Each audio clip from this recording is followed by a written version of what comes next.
Meanwhile, the United States has announced sanctions against 34 Chinese companies and entities involved with the Chinese military in their policy against the Uyghur minority Muslims and also for facilitating exports to Russia and Iran.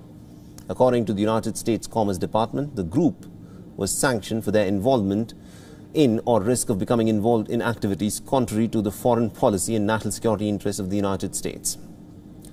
Now, the latest action comes after last month the U.S. Commerce Department announced adding 5 other companies to the blacklist over allegations of forced labor in the Xinjiang province.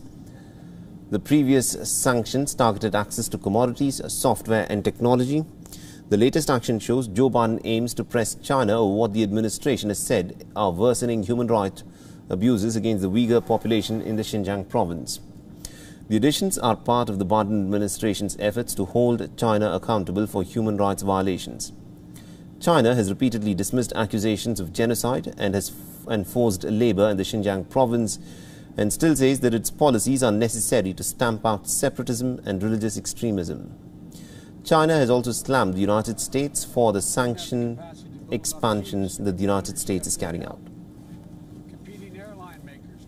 And they produced parts for each other and gave the American pilots. The so-called entity list by the U.S. is in nature a tool to suppress specific Chinese enterprises and industries under the guise of human rights, and is a means for the U.S. to disturb Xinjiang and contain China with Xinjiang issues. China firmly rejects it. We will take all necessary measures to resolutely safeguard the legitimate rights and interests of Chinese enterprises and defeat the U.S. attempts to interfere in China's internal affairs.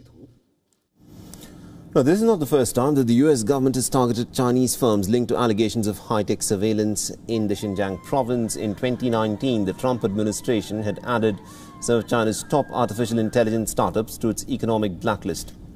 20 Chinese public security bureaus and 8 companies were targeted, including a video surveillance firm as well as facial recognition technology firm SenseTime Group and Meg7 Technologies.